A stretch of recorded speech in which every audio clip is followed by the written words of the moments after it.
Bonjour à tous, on est super content de vous retrouver de nouveau pour cette deuxième journée de cette semaine de découverte des métiers de l'industrie. Cet après-midi, on a la chance d'être en direct pour une visite d'entreprise. On est à Reims, dans l'entreprise OI qui fabrique des bouteilles de verre et on va pouvoir voir toutes les étapes de production de ces bouteilles que vous retrouvez dans tous les magasins quand vous allez faire vos courses. Donc, on est super content d'être ici avec vous. N'hésitez pas à poser toutes vos questions pendant cette visite où on va aller rencontrer les différents professionnels qui participent à la production de ces bouteilles. Donc, moi, je suis Gwendoline, je vais être l'animatrice principale et je suis accompagnée de Thomas. Salut Thomas. Bonjour à tous, c'est à moi que vous allez poser les questions et je vais les retransmettre à tout le monde. Alors n'hésitez surtout pas, hein, c'est important. C'est ça, l'objectif, c'est qu'on pose vos questions et qu'on puisse y répondre du mieux possible. Donc aujourd'hui, on est avec Monsieur Jandin qui va justement nous accompagner pendant toute la visite pour nous expliquer toutes les étapes et répondre à vos questions, ainsi qu'avec Monsieur Graffin qui prendra la suite de Monsieur Jandin. Donc bonjour. Bonjour, bienvenue dans notre usine. Est-ce que vous pouvez nous en dire un peu plus sur l'entreprise OI? Qu'est-ce que vous fabriquez ici? Alors l'entreprise OI est une société internationale américaine. On a un peu plus de 70 usines dans le monde et 9 en France. OI de Reims. Alors Reims, c'est une usine qui a deux fours et qui fabrique des bouteilles, principalement pour le champagne, qui est juste, on est au cœur de la région champenoise, et aussi pour du vin que vous allez pouvoir retrouver dans toute la France. Et vous fabriquez à peu près combien de bouteilles dans cette usine? Dans cette usine, on peut fabriquer jusqu'à 1 million de bouteilles par jour. 1 million de bouteilles par jour. Effectivement, c'est assez impressionnant. Donc, vous êtes diffusé. En fait, on peut retrouver vos produits dans toute la France, voire même dans tout le monde entier. Exactement, dans tout le monde, sur toutes les tables, vous retrouvez nos bouteilles. Et est-ce que vous pouvez nous dire où on se situe là aujourd'hui? Donc là, aujourd'hui, on démarre cette visite dans la cabine de contrôle fusion, donc qui est la première étape de notre processus. C'est l'étape où, après avoir géré un peu notre recette du verre, la recette du verre, qui est réalisée par notre responsable fusion ici, on va mettre cette matière dans les fours et c'est ici que démarre le processus de fabrication. Super. Donc, si je comprends bien, on a quand même une petite étape amont avant de mettre toutes les matières dans le four. Il faut justement collecter toutes ces matières. Donc, on va interroger monsieur. Donc, Bonjour, moi je suis Pierre-Henri et je m'occupe du petit service Compo Fusion où on gère les fours et où on prépare la pâte de verre qui servira après pour former les bouteilles. et c'est quoi la pâte de verre du coup exactement? Eh bien, pour faire du verre, déjà on utilise beaucoup de calcin ménager. Donc là, c'est pas du calcin ménager brut, il a déjà été retraité. On a enlevé tout ce qui était céramique, pierre, polluants, métallique, etc. parce que ça ferait du dégât dans nos fours, ça, et dans les machines de formage. Donc là, en ce moment, ça, on en met à peu près 85% pour faire du verre. Donc on recycle beaucoup. Quand vous dites calcin ménager, en fait, c'est des bouteilles de verre cassées, hein, c'est bien ça, j'ai l'impression. C'est exactement ça. Il peut aussi y avoir de la vaisselle en verre. Donc, en fait, vous n'avez pas besoin de tant que ça de matières premières. Vous recyclez énormément des vieilles bouteilles. Oui. Oui, par contre, on peut pas faire 100% de recyclage. Il faut quand même utiliser des matières premières de manière, pour faire du verre de manière plus traditionnelle. Et pour faire du verre, bah, dans les grandes lignes, hein, on utilise du sable. Bon, alors c'est du sable de carrière, c'est pas du sable de plage. Le sable tout seul, ça n'irait pas parce que ça fond vraiment à très haute température. Donc pour l'aider à fondre, on utilise ça. C'est du carbonate de soude. Ça, vous en avez dans la lessive. Bon, c'est parce que ça détruit, ça dissout les saletés. Mais c'est pas ça qui nous intéresse. Là, c'est que les deux ensemble, ce qui nous intéresse, ça fond beaucoup mieux. D'accord. Et ça fond à combien de degrés à peu près? Ça commence à 900 degrés, mais en fait, nos fours, ils sont beaucoup plus chauds parce qu'il faut affiner. Affiner, ça veut dire qu'il faut retirer toutes les bulles qui peuvent rester dans le verre. Donc, en fait, le four, et vous pouvez regarder les caméras qui nous donnent une visualisation sur les deux fours, ils sont à 1580, 1570 degrés au-dessus du bain de verre. Donc, ce que vous voyez là, c'est l'intérieur du four. Vous voyez les flammes et vous voyez des petites taches noires. C'est le calcin et les matières premières qui arrivent au-dessus du bain de verre et qui flottent. C'est une grande piscine. Il y a à peu près 1,40 m de profondeur de verre là, sur les deux fours. Ah oui, 1,40 m, donc il y a plusieurs tonnes potentiellement de verre qui sont présentes. Oui, il y a plusieurs centaines de tonnes. D'accord, effectivement, assez impressionnant. Et c'est vrai que si on veut produire 1 million de bouteilles par jour, hein, c'est bien ça que vous m'avez dit, il faut beaucoup de matières premières. Oui. Oui, oui, on a de nombreux arrivages chaque jour. Et juste pour terminer sur les matières premières, on met aussi un peu de calcaire. Ça, c'est important pour la production. C'est ce qui sert à régler la viscosité du verre dans les machines. Ces deux-là, on en met en toute petite quantité, mais ils ont un effet énorme. Donc ça, c'est du carbone en fait, hein. C'est de l'amine de crayon de papier et du sulfate de soude. Ces deux-là, ensemble, ils vont permettre comment dire, d'évacuer les bulles qu'il y a dans le verre. C'est quand même pas très joli d'avoir des bouteilles pleines de bulles. Donc, si j'essaye de résumer, en fait, on va retrouver majoritairement des anciennes bouteilles de verre que vous allez traiter. Donc, Oui. 85%, hein, c'est bien Oui, ça. ça. 85% d'anciennes bouteilles de verre qui sont recyclées pour refaire de nouvelles bouteilles. Et pour le reste, on va avoir majoritairement du sable. Oui. Donc, pas le sable qu'on trouve sur la plage quand on part en vacances, mais du sable dans les carrières. Et quelques éléments supplémentaires pour faciliter la fonte du verre et sa fusion. Pour régler les températures et les viscosités, pour faire évacuer les bulles qu'il y a dans le verre. Et ça, c'est pour la couleur. Ça contient du chrome et du fer, et le chrome nous ramène de la couleur verte. Et en ce moment, sur nos deux fours, on fait de la teinte champagne, qui est ce vert de couleur vert foncé, très foncé. D'accord. Donc, en fait, c'est possible de faire différentes couleurs de bouteilles grâce à cet ingrédient, le chromite. Qu'on met dedans, oui. Et quels autres types de couleurs vous pouvez fabriquer? Alors, c'est des noms un peu qui vont vous faire sourire. Il y a la feuille morte, ça tire beaucoup plus vers le jaune, le jaunâtre. Et enfin, il y a la teinte chêne, qui est un jaune qui tire beaucoup plus vers le marron. Très bien. Et du coup, vous me disiez, on est majoritairement sur des bouteilles de champagne, en fait, dans cette entreprise de Reims. C'est bien ça? On a un four qui fait en permanence de la teinte champagne. Et le four numéro 3, lui, il alterne entre les trois teintes. Donc en majorité, oui, c'est de la teinte champagne. Donc, en fait, tous ces ingrédients vont être mis dans le four. Et là, on débute l'étape de fusion. C'est bien ça? C'est ça. Très bien. Donc effectivement, donc là on est dans la salle de fusion justement. On vient de dire que le verre était chauffé à plus de 1500 degrés, ce qui, je suppose, demande des contrôles et une vigilance toute particulière. Oui, alors ici, la particularité de notre industrie et de la fusion en particulier, c'est qu'on ne peut jamais arrêter l'équipement. Donc le four, on a mis au départ 100 jours à le construire et 15 jours à le démarrer. Et pendant 15 ans, on ne l'arrêtera plus jamais. Donc c'est une usine très particulière, c'est-à-dire qu'on tourne en 5-8, c'est-à-dire 5 équipes qui font des postes en 8 heures et qui permettent toute l'année, le 25 décembre, Noël, Nouvel An inclus, toujours d'exploiter les fours, de contrôler le processus et de s'assurer que tout se déroule déjà pour la sécurité des installations dans des bonnes conditions et aussi pour assurer une qualité optimale de nos produits toute l'année. Oui, donc c'est quand même des métiers exigeants. Alors vous devez travailler ouais, toute l'année, astreinte les jours fériés, les vacances. Ouais, c'est un métier exigeant, non pas parce que les produits ont fait du verre depuis de nombreuses années, mais notre talent doit être de fabriquer toute l'année avec la même qualité et toujours de la constance et ne jamais avoir de faille. Et pourquoi on pourrait pas arrêter le four justement? Ce serait pas possible de se dire le 24 décembre quand même, profitons des fêtes en famille. La première raison, c'est sur vraiment le matériau nous le permet pas. Un four, une fois qu'on l'a chauffé, les réfractaires sont neufs, on l'a chauffé. Il a fallu 10 jours pour pouvoir le laisser chauffer et l'amener de 20 degrés à 1600. Et donc, il faudrait encore 10 jours pour le refroidir. Et en plus, on abîmerait l'équipement, l'outil de travail entre deux. Donc, notre choix, c'est de ne jamais l'arrêter.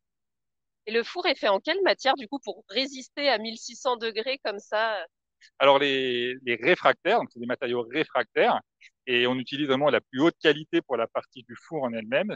Tout est à base de silice, de zircon, d'alumine, donc des métiers, des matériaux qui font un peu peur sur le nom, qu'on connaît pas beaucoup et qui sont fabriqués avec des procédés très exigeants, et notamment par des entreprises françaises, par Saint-Gobain, qui est capable de fournir ces matériaux de très haute qualité. Super, très intéressant. Alors, on a une première question des élèves qui nous regardent. Merci beaucoup.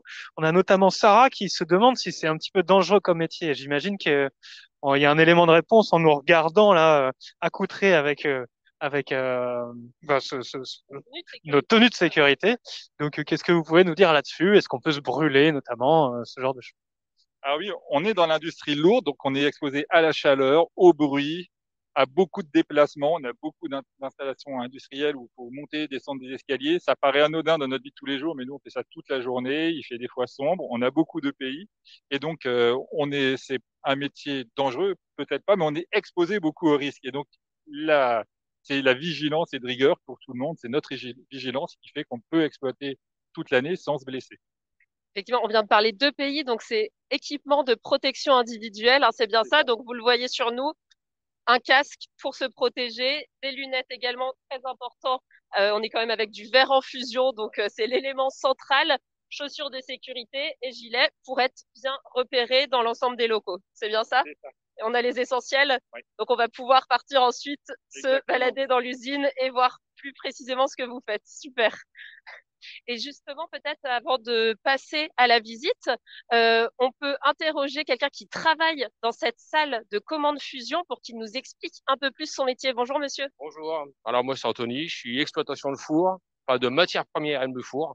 Je m'occupe de la réception des matières premières jusqu'à la livraison d'un verre de bonne qualité à la fabrication. D'accord. Donc vous êtes à l'arrivée du verre et jusqu'à ce qu'ils ressortent du four pour aller justement fabriquer les bouteilles.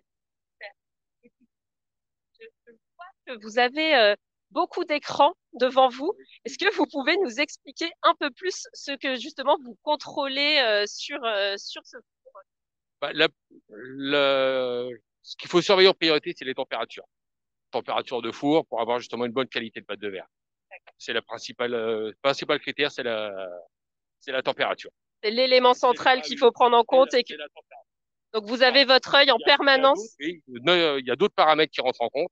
Le niveau du four, le niveau de verre qu'il y a dans le four, ainsi que la pression qu'on maintient dans le four pour une bonne qualité. Mais le principal atout, c'est la température. Super.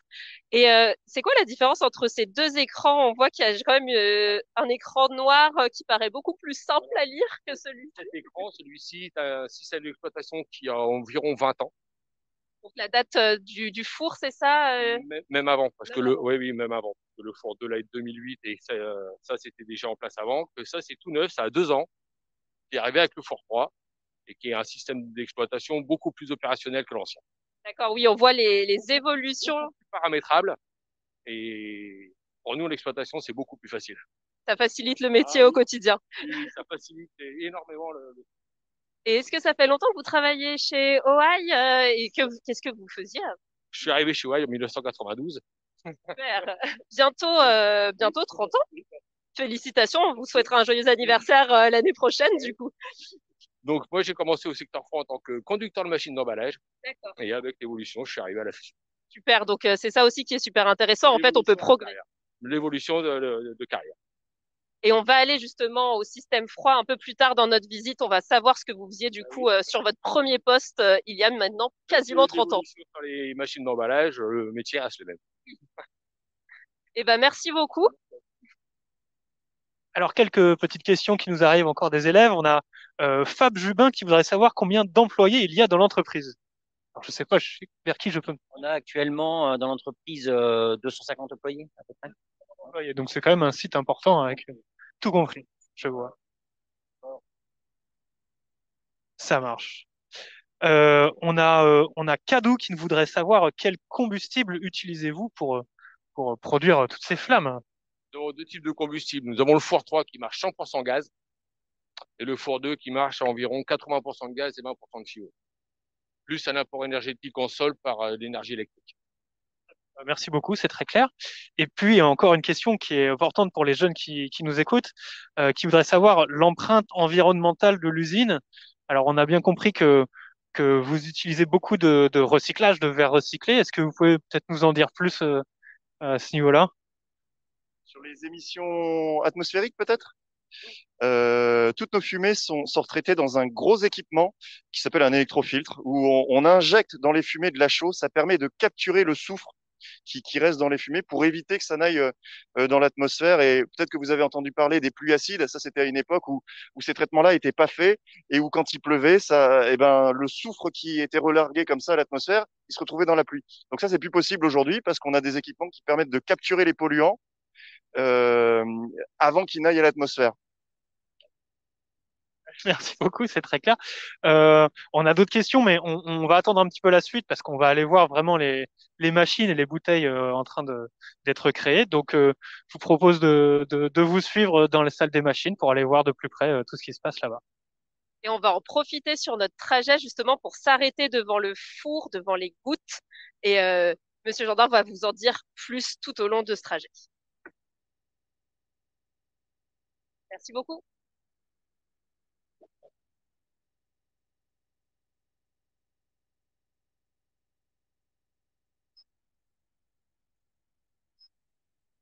Alors, vous pouvez voir ici le four.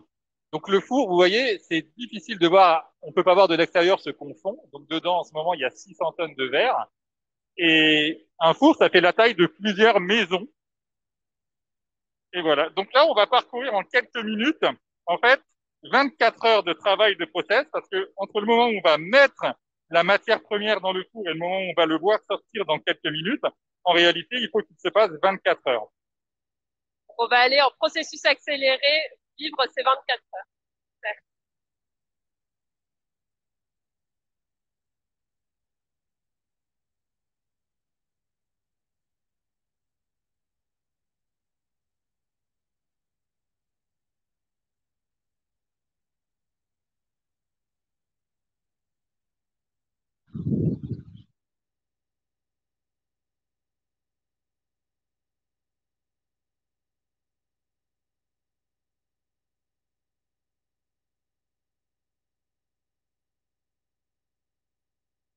Est-ce que vous pouvez nous expliquer ce qu'est cette machine? Donc, cette machine que vous voyez, en fait, pour pouvoir faire des bouteilles, on a besoin de faire des gouttes de verre. Et donc là, on est au bout du process de fusion où le verre, il est prêt. Et là, on donne la dernière impulsion pour pouvoir générer des gouttes et les couper. Et on va voir ces gouttes de verre dans un instant qui sont exactement de la bonne forme et du bon poids d'une bouteille finale. Super.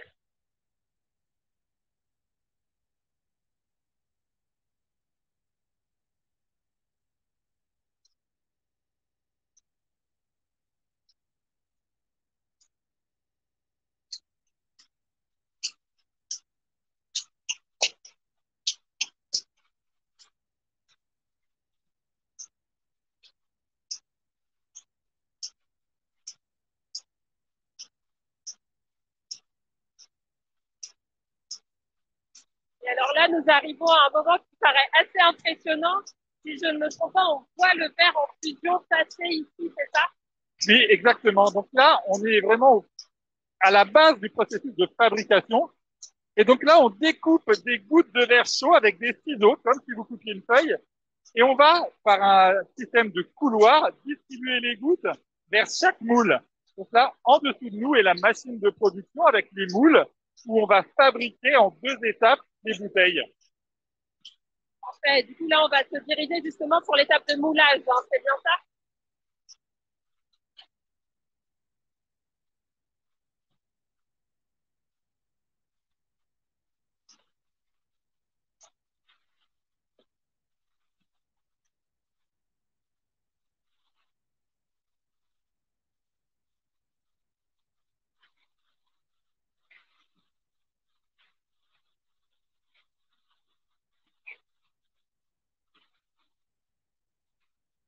Et alors là, ça y est, nous voyons enfin nos bouteilles de verre telles qu'on se fait.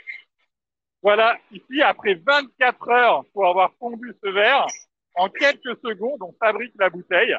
Donc chaque bouteille, elle est fabriquée en 2 temps. La première, on fabrique une ébauche, c'est une préforme. Et ensuite, cette préforme vient dans le moule final où on vient souffler la forme finale et la bouteille finale qu'on veut obtenir. Et donc ici, comme le processus de fusion, on a des opérateurs, des techniciens qui en permanence surveillent et exploitent cette machine de production. Alors, vous voyez, c'est un bon exemple, c'est une particularité de notre métier. Le technicien, il doit aller graisser les moules en fonctionnement. Donc c'est des personnes, c'est un métier dangereux pour quelqu'un qui n'est pas formé. Ici, donc on a des techniciens qui ont été formés, qui connaissent les risques et qui vont exploiter ces machines vraiment à toute proximité des bouteilles en fusion. Il y a un enjeu de formation qui est assez énorme. Du coup. Ouais, c'est la verrerie, c'est surtout quelque chose qui s'apprend dans la verrerie. Il n'y a pas de formation dédiée. C'est beaucoup de personnes qui sont formées au pilotage de lignes de production. Et ensuite, nous, on les embauche, on les forme en interne. Et c'est vraiment un métier de savoir-faire. Et pourquoi est-ce qu'on est obligé de passer par cette étape d'ébauche avant de passer à l'étape de la forme de la bouteille? Ouais, c'est ça. On est obligé de faire la bouteille en 2 temps. D'abord une préforme, ce qu'on appelle l'ébauche, et ensuite seulement, c'est cette ébauche qui va nous permettre de mettre le verre parfaitement où il faut dans le moule final. Très bien, parfait. Et Donc en ce moment, nous sommes en train de produire quel type de bouteille? Donc ici, là, c'est un modèle de bouteille champagne. Donc c'est un modèle assez spécifique. Vous voyez, c'est pas la bouteille champenoise habituelle et qui est dédié à des clients plutôt haut de gamme et des clients plutôt qui veulent un design particulier. Et maintenant, on va pouvoir aller discuter justement avec les professionnels qui interviennent à cette étape de la production. Bonjour monsieur. Bonjour. Et merci d'accepter d'échanger avec nous. Donc, on vient de voir, nous, toutes les étapes amont. Donc, on a vu les matières premières qui sont importées dans le four, chauffées à 1500 degrés, avec une étape de 24 heures pour pouvoir sortir et arriver, en fait, jusqu'à vous. C'est bien ça? C'est ça, c'est ça. Donc ça arrive côté ébaucheur, donc de l'autre côté où on forme le globe, le début de la bouteille, qui après se fait de l'autre côté où on gonfle la bouteille pour sortir en un produit fini avant la recuisson par là. D'accord. Donc, en fait, là, vous gérez deux étapes dans la formation de la bouteille. C'est bien ça? C'est ça, oui. L'ébauche de la bouteille en elle-même et la bouteille en produit fini. Et donc, quel est votre métier plus précisément, le titre de votre poste? Alors moi, je suis FMU, donc responsable d'une ligne de production, donc du départ donc à la forme du globe jusqu'à l'emballage de la machine. D'accord, donc une étape assez cruciale. C'est ça. Super. Et du coup, là, en ce moment, donc, nous sommes en train de produire des bouteilles de champagne, hein, c'est bien ça? C'est un modèle spécial. Oui, c'est une champenoise pour un client bien spécifique. Et est-ce que vous changez régulièrement de forme de bouteille ou là, vous allez produire pendant plusieurs mois cette forme de bouteille On change régulièrement de production. D'accord. Après, suivant la teinte de la bouteille, ouais, c'est modèle champenois ou du modèle vin. Et du coup, quel est votre quotidien sur ce poste? Alors moi, c'est d'améliorer les rendements au mieux, donc de surveiller tout ce qui va et tout ce qui va pas et de pouvoir faire une amélioration continue sur la ligne. Est-ce qu'il y a régulièrement des bouteilles qui ne fonctionnent pas? Est-ce que du coup, ça crée des blocages dans la machine, par exemple? Alors sur les nouvelles machines que l'on a à l'heure actuelle, il y a beaucoup moins de problèmes parce que c'est tout électrique. Donc non, on a beaucoup moins de problèmes maintenant. C'est pas que ça arrive pas, mais il y en a beaucoup moins. C'est beaucoup plus rare. Hein. Qui doit aussi limiter les risques en termes de sécurité, de ne pas devoir aller dans la machine chercher un bout de verre.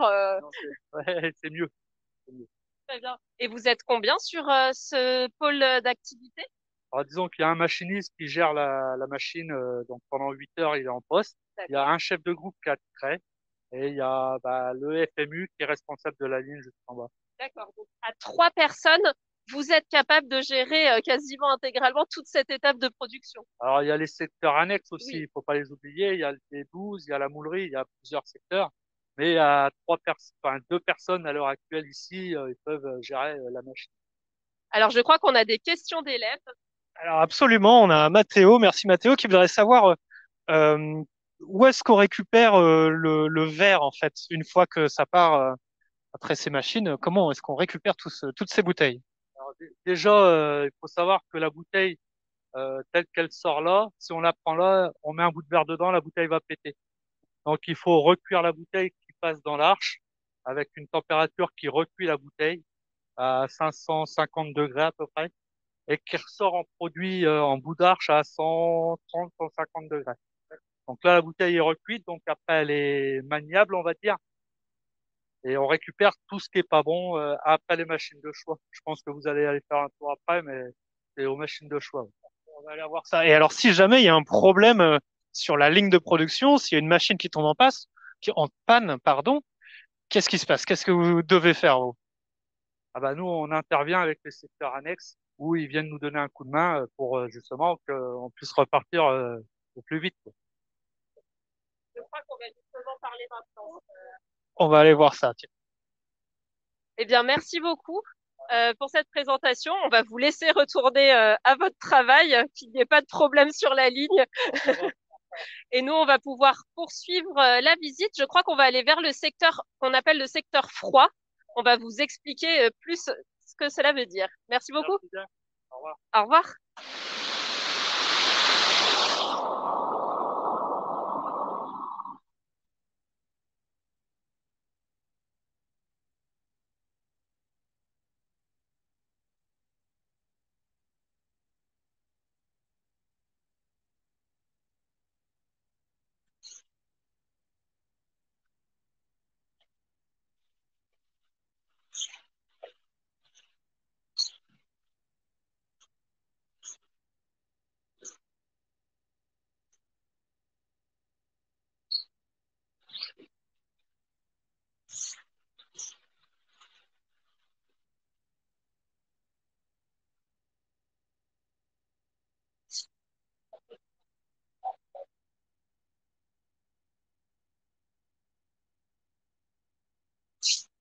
Donc, on a abordé tout à l'heure dans la précédente salle l'étape de recuisson. Donc, nous y sommes. Est-ce que vous pouvez nous en dire un peu plus? Là, en fait, on vient d'en parler. Après l'étape de formage de la bouteille, on a les bouteilles qui vont être ce qu'on appelle enfournées. On a un râteau. On a poussé les bouteilles sur un tapis qui avance à, là, en l'occurrence, 38 centimètres minutes, où l'étape va durer en gros 1h30, 1h45 pour ce qu'on appelle la recuisson. On passe de 550 degrés, on descend, on monte d'un seul coup et on redescend tranquillement jusqu'à la sortie d'âge. Et pourquoi cette étape de recuisson est-elle nécessaire? Qu'est-ce qu'elle apporte en plus au produit? En fait, le verre est tellement matraqué, ce qu'on appelle matraqué, entre la sortie du four, le passage dans le fait d'air et jusqu'au moment du formage. On a besoin après de remettre toutes les molécules entre elles, de renforcer la bouteille pour pas qu'elle explose. C'est vraiment un aspect physique là. Il faudrait qu'ils retravaillent avec leur professeur de physique. Exactement. Et je vois qu'il y a des bouteilles cassées en dessous de la machine. Ah, ça arrive, ça doit être nettoyé. Là, c'est un bac de rétention. D'accord. Ok. Ok. Voilà, ça doit faire l'objet d'un nettoyage.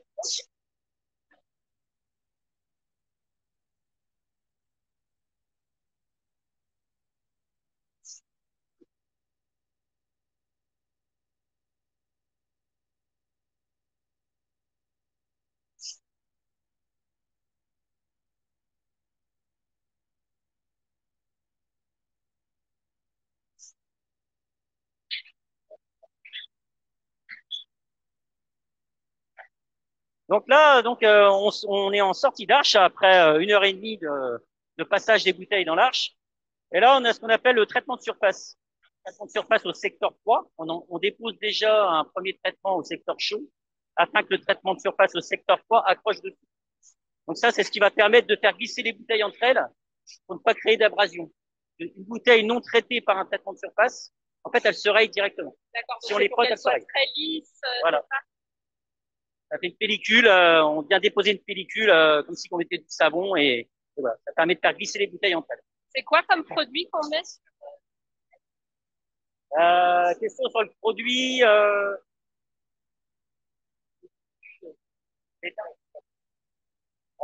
Oui, c'est la cire alimentaire. D'accord, très bien.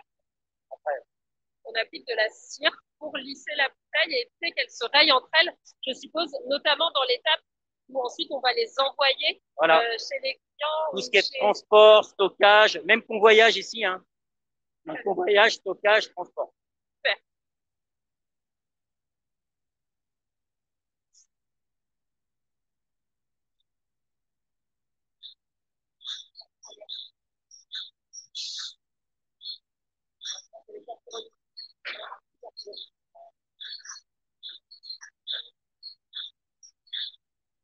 Donc là, nous sommes arrivés dans le secteur 3, c'est bien ça? Voilà.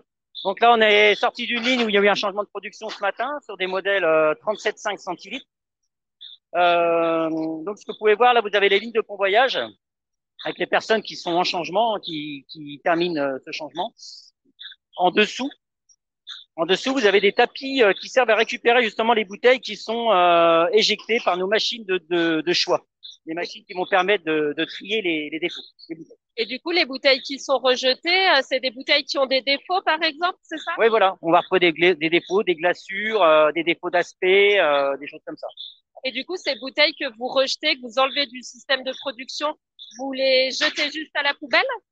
En fait, elles repartent directement dans le cycle de production. D'accord. Donc, sur un tas, elles sont retraitées, elles sont rebroyées et puis ensuite ça repart. Donc il n'y a aucun gâchis, elles sont réenvoyées dans le four pour refaire des nouvelles bouteilles. Tout à fait. Voilà.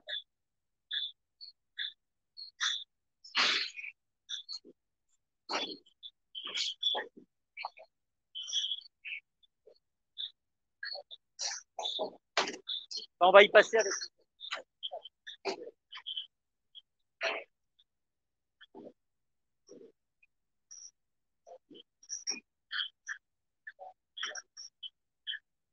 Une machine de triage. Et donc, effectivement, on vient de parler du triage des bouteilles. C'est la machine qui voilà. faire ça. Là, vous avez sur votre droite une machine qui permet de retirer tout ce qui est défaut d'aspect et tout ce qui est défaut de stress, tout ce qui va générer du stress dans le verre. Qu'est-ce que c'est que du stress dans le verre? Alors, du stress dans le verre. C'est une super explication pour le stress dans le verre. En fait, donc dans le verre, on utilise 80% de verre recyclé. Et donc, on utilise le verre que chacun de vous, chaque jour, allez mettre dans les containers. Quand le tri est mal fait, c'est essentiel de mettre que du verre, parce qu'en fait, tout ce qu'on met d'autre que le verre dans nos seaux, ça ne fond pas. La conséquence, c'est que on met des grains de céramique, si vous mettez des morceaux d'assiette, par exemple, ils ne font pas, et donc on va retrouver un grain dans nos bouteilles. Et ces grains, ils font exploser les bouteilles chez le consommateur. Donc chez nous, c'est vraiment une précaution. On doit toutes les analyser pour être sûr d'éjecter chacun des grains à cause d'un mauvais tri au départ.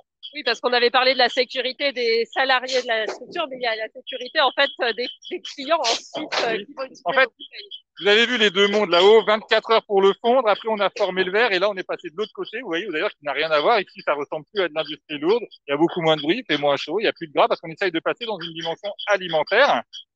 Et ici, en fait, c'est le dur travail de ce secteur, c'est de trouver toutes les bouteilles qui ne seraient pas correctes en qualité pour nos clients. Et donc, c'est la seule industrie où on regarde toutes les bouteilles une par une. Il n'y a aucune bouteille qui est livrée si elle n'a pas été inspectée, parce que on pourrait faire des statistiques, mais dans la vérité, on considère que tout doit être inspecté un par un. Super. Excusez-moi, donc on a une question d'un élève qui nous demande justement en combien de temps une bouteille est fabriquée de l'étape première matière première jusqu'à sortir de votre cuisine. En fait, pour fondre le verre, il faut 24 heures. Pour faire très simple, vous jetez votre bouteille en 15 jours à un mois, elle va être chez nous en tant que matière première. Ensuite, nous, au bout de 3 jours maximum, on va le fondre. On va faire le verre. Donc là, c'est la première étape, c'est que 24 heures pour le fondre et en quelques secondes, on fabrique la bouteille. Ensuite, pendant 1 heure et demie, on va faire l'opération de recuisson que vous avez vu avant. Et après, en 10 minutes, un quart d'heure, elle va être contrôlée et mise sous forme de palette dans notre stock, prêt à être expédié chez les clients. Donc en fait, on est sur un processus qui va durer 1 mois de la poubelle de recyclage jusqu'à la mise en palette, alors qu'en soi, la forme de la bouteille est faite en quelques secondes à peine. C'est tout le paradoxe de chez nous, c'est qu'on a en fait énormément de préparation, et en fait l'étape clé, elle dure une dizaine de secondes, même pas. Impressionnant. Et effectivement, pour préciser aux élèves qui nous suivent, on parle de secteur chaud et secteur froid. Vous pouvez pas vous en rendre compte, vous, mais on est passé d'une température moyenne de, je sais pas, plus de 40 degrés, je pense, hein, de l'autre côté. Et là, maintenant, on est revenu à une température standard d'une vingtaine de degrés, je pense.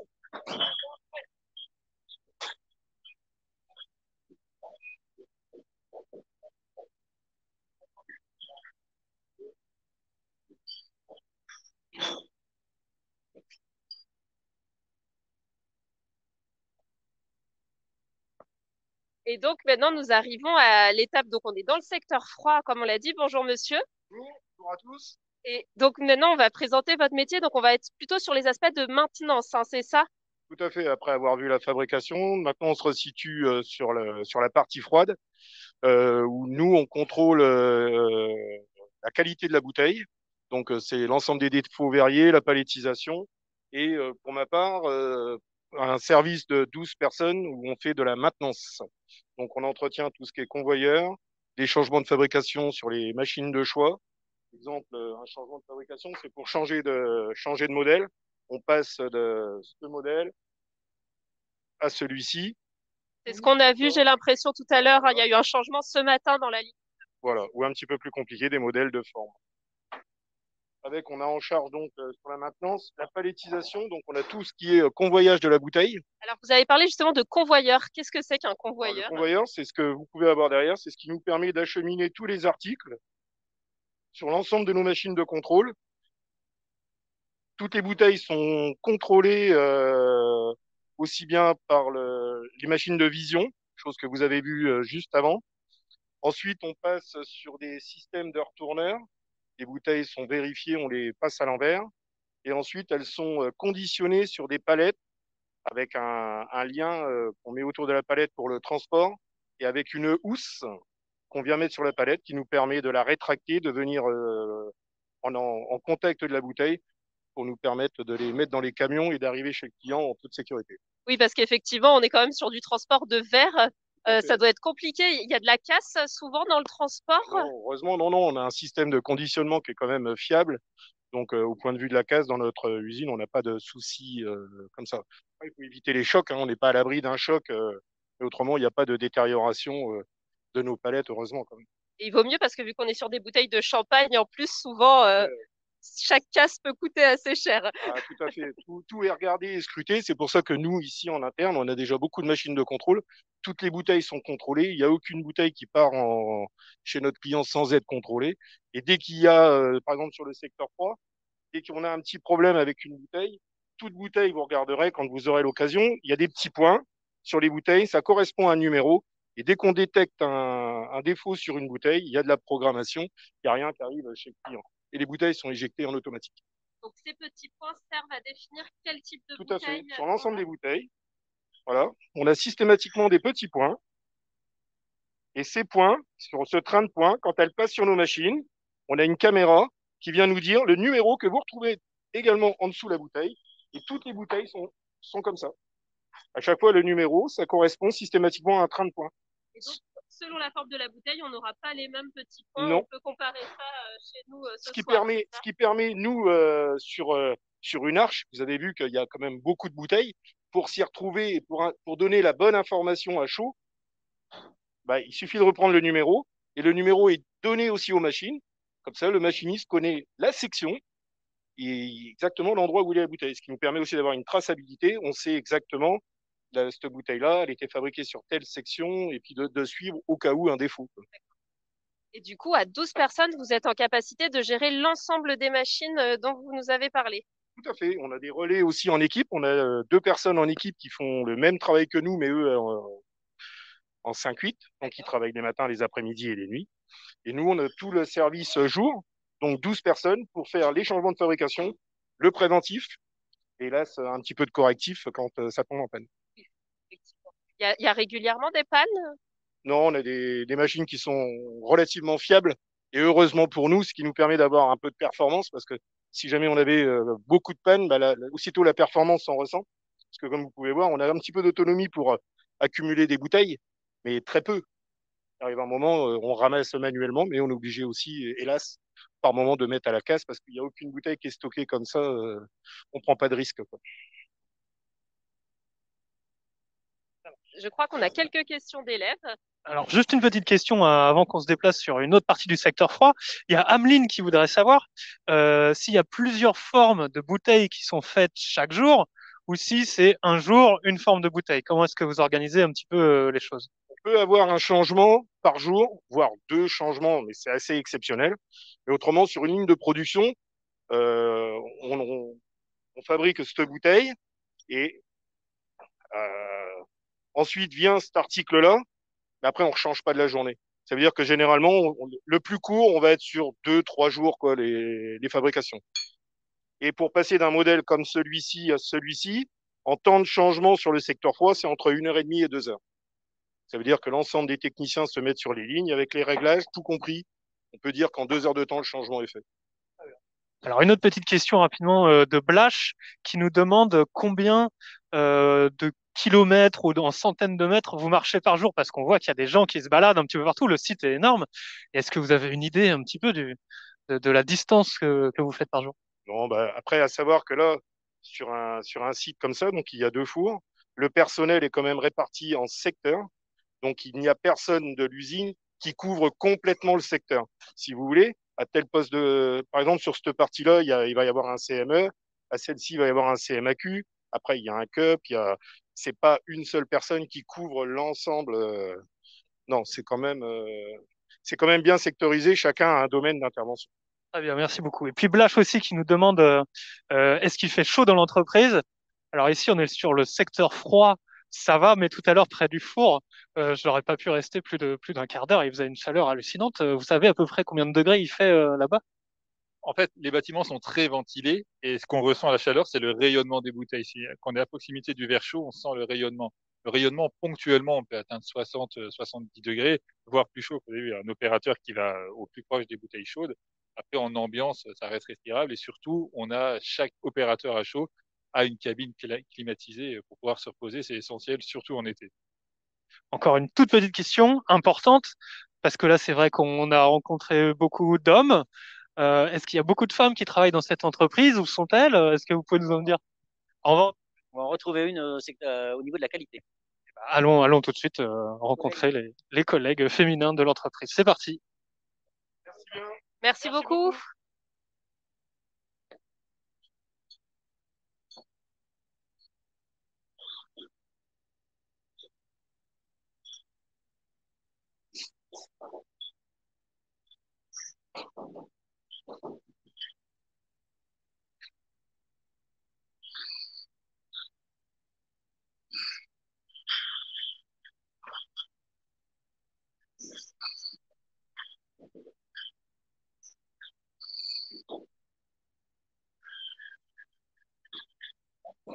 Nous sommes sur le four 3 qui a été refait il y a presque 2 ans maintenant, hein, des toutes nouvelles installations, comme au secteur chaud. D'accord, super. Oui, parce que chaque four, en fait, a sa ligne de production. Voilà, en fait, on a trois lignes sur le four 2, 4 lignes sur le four 3. Et sur le four 3, on a tout refait. Secteur 3, on a tout rasé, tout refait. Parce que c'est aussi important de voir ça, il y a des innovations permanentes, en Voilà, fait. c'est ça. Voilà, on a des nouvelles technologies pour ce qu'on appelle la préhension des bouteilles pour former les palettes. Où là, maintenant, c'est des robots.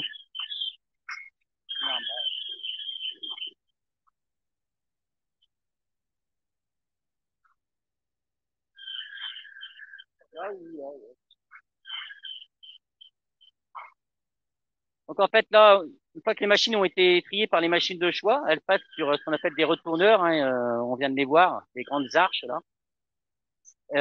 Et après on crée des couches de bouteilles. Le nombre est bien défini. On vient prendre les couches avec la tête de préhension. Donc c'est le robot qui se trouve là. Hein. Et après on va venir former la palette avec un nombre pareil, un nombre de couches définies sur la palette. Ça fait 5, 6, 7. Et on a environ combien de bouteilles sur une palette? Environ, on est à peu près à 1000 bouteilles, on va dire. 1000 bouteilles sur une palette. Et vous livrez directement dans des grandes surfaces? Non, en fait, là, vu que c'est des bouteilles vides, bon, pour ce qui est tout ce qui est modèle champenois, ça va partir dans toutes les maisons de champagne. On a des grosses maisons, comme des petits vignerons, des coopératives, voilà. Donc, c'est stocké un certain temps dans nos stocks. Et après, ça part au fur et à mesure. Là, on va former la couche. Et donc, c'est des machines que vous avez depuis combien de temps? Là, pareil, c'est la réfection du four. Donc, ça a 2 ans. Là, on vient cercler la bouteille. On met un cerclage autour. Allez voir. On va cercler la bouteille. Voilà. Avec un lien.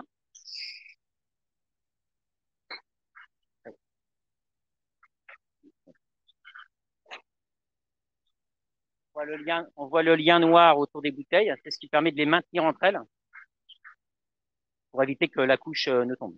Très bien. Et là, voilà, on vient former la couche. Et donc, on est sur l'étape finale, en fait, de la production.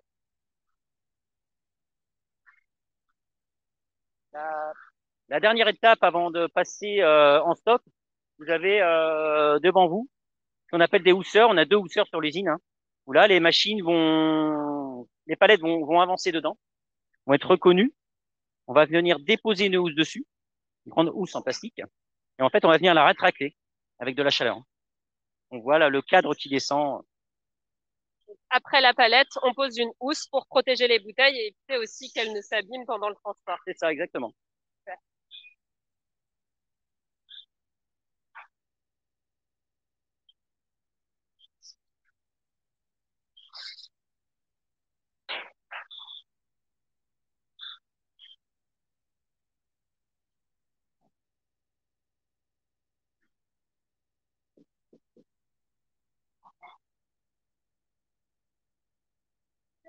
Et on a une question qui est arrivée depuis tout à l'heure qu'on doit vous poser parce qu'elle revient souvent de la part de nos élèves.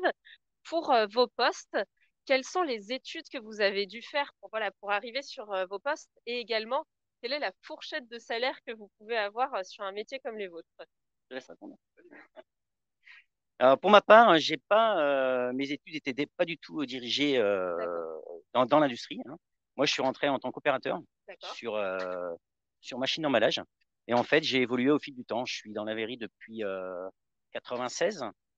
Et au fil du temps, j'ai évolué jusqu'à arriver au poste de responsable de production. D'accord. Et donc, vous aviez fait quoi comme étude à la base? J'étais en sport-études, D'accord. en sport-études, et j'ai fait, c'était principalement de la vente. Ok, Voilà. donc on Rien dans peut l'industrie. on peut changer de métier pendant sa carrière fait. et évoluer ensuite dans une entreprise. Alors moi, j'ai un diplôme d'ingénieur. OI est ma première entreprise, hein. J'ai démarré ici il y a 10 ans. Donc j'ai même fait mon alternance pour cette entreprise. Et donc voilà, j'ai eu quelques postes et aujourd'hui responsable maintenance. Super, très bien. Et je crois que du coup, on a dit qu'on allait rencontrer quand même une femme pour conclure cette visite, parce que là, on arrive à la partie qualité. C'est bien ça? Bonjour. Bonjour, je suis Mélanie et je suis responsable qualité produit. Est-ce que vous pouvez nous en dire un peu plus justement sur ce métier de la qualité produit? Alors, le service qualité, ça commence donc en poste. Donc, on a ce qu'on appelle des certificateurs. C'est des personnes qui sont en poste pour effectuer des contrôles. Donc, on va faire des contrôles sur l'aspect de la bouteille, mais également sur le dimensionnel et sur les différents traitements qu'on peut appliquer sur les bouteilles. D'accord. Donc en fait, la partie qualité va plutôt être dans ce qu'on a appelé le secteur froid, hein, c'est bien ça? Alors, il y a la partie secteur froid, mais il y a aussi donc les machinistes que vous avez dû rencontrer qui, eux, vont effectuer des contrôles sur les palettes chaudes, D'accord. sur les bouteilles chaudes, pardon. Donc le contrôle commence dès la mise en forme de la bouteille. Oui, parce que plus les défauts sont anticipés à chaud, et moins ce sera difficile de les gérer à froid. D'accord, très bien. Et donc, ces grandes étapes, enfin, quels sont les principaux voilà, problèmes que vous rencontrez, axes d'amélioration en termes de qualité que vous avez eu à faire ces dernières années? Ben, nos plus grands challenges, ça va être d'animer au jour le jour le stock de non disponibles à la vente. Donc, c'est toutes les palettes qui sont fabriquées, mais qu'on peut pas envoyer directement chez nos clients. Donc, ça va être des palettes où il va y avoir besoin d'un retri pour un défaut quelconque ou qu'il va falloir reconditionner pour pouvoir respecter le cahier des charges client. Parce que les problématiques que vous allez rencontrer sur ces bouteilles, c'est des bouteilles en fait qui n'ont pas besoin d'être remis au rebut et retraitées dans le four. C'est ça, des par bouteilles qui sont quand exemple, même utilisables, mais pas en l'état. C'est ça, il va y avoir par exemple un numéro de bouteille qui va être pas bon pour ce qu'on appelle un pli, donc c'est un défaut d'aspect. Donc nous, on va retrier la palette, enlever ce numéro-là, et puis du coup, après, le reste des bouteilles seront disponibles à la vente. D'accord. Et vous êtes combien du coup au service qualité? Alors, on est 7. Très bien. Donc une équipe aussi qui va travailler en 4-8, c'est ça, Alors, qui va travailler non, 24 heures sur 24? non, les certificateurs, eux, ils sont reliés à la production et eux, ils vont travailler en 5-8. Et nous, on va être sur des postes de journée en tant que technicien qualité. D'accord, très bien. Et est-ce que vous pourriez justement nous en dire un peu plus sur votre parcours avant d'arriver chez OI, notamment quelles études vous avez faites pour être en charge de la qualité? Donc, j'ai fait un parcours plutôt standard, donc un baccalauréat scientifique. Après, donc, classe préparatoire PCSI. Et puis après, donc, j'ai intégré l'école des mines d'Albi Carmo. C'est une école d'ingénieurs généralistes. Et au fil de mes stages, parce que c'est ça le plus important, c'est la partie terrain, je me suis spécialisée vers l'agroalimentaire. J'ai commencé ma carrière dans l'agroalimentaire. Et au bout de 2 ans de carrière dans l'agroalimentaire, je suis venue sur les emballages. Super, et c'est très intéressant parce que je vois qu'on a eu des profils très diversifiés de personnes qui ont fait plutôt des écoles d'ingénieurs, de personnes qui sont formées en interne de l'entreprise et qui sont montées dans l'entreprise sur différents postes. Donc, en fait, on peut arriver chez OI avec tout niveau de diplôme. C'est ça. On a vraiment des gens qui sont recrutés pour être manutentionnaires et qui peuvent finir dans l'encadrement. C'est pas du tout une barrière dans le cadre de la vérité. Et on a eu une petite question d'élève tout à l'heure. Est-ce que vous êtes beaucoup de femmes dans l'entreprise et est-ce que du coup, comment vous le vivez d'être une femme au sein de l'entreprise OI? Alors, en production, quand je suis rentrée, on devait être 3. Maintenant, ça commence à venir. Il y a beaucoup plus de femmes qui sont recrutées. Par exemple, là, aujourd'hui, on a une formation de 7 personnes et il y a 4 femmes. Donc, La majorité. voilà, donc c'est rare et c'est bien. Après, être une femme dans un monde masculin, c'est pas un problème. Enfin, ça m'a jamais posé de soucis. C'est peut-être même des fois ça facilite certaines choses. Oui, et puis en plus, du coup, vous allez être a priori de plus en plus de femmes dans les années à C'est venir. ça. En tout cas, ça recrute pour les femmes dans le secteur. Voilà, il faut que maintenant on fasse partie de l'encadrement et des comités de direction et encore plus haut. Exactement, c'est ça C'est l'objectif. ça l'objectif. Le message est passé. Le message est passé. Super.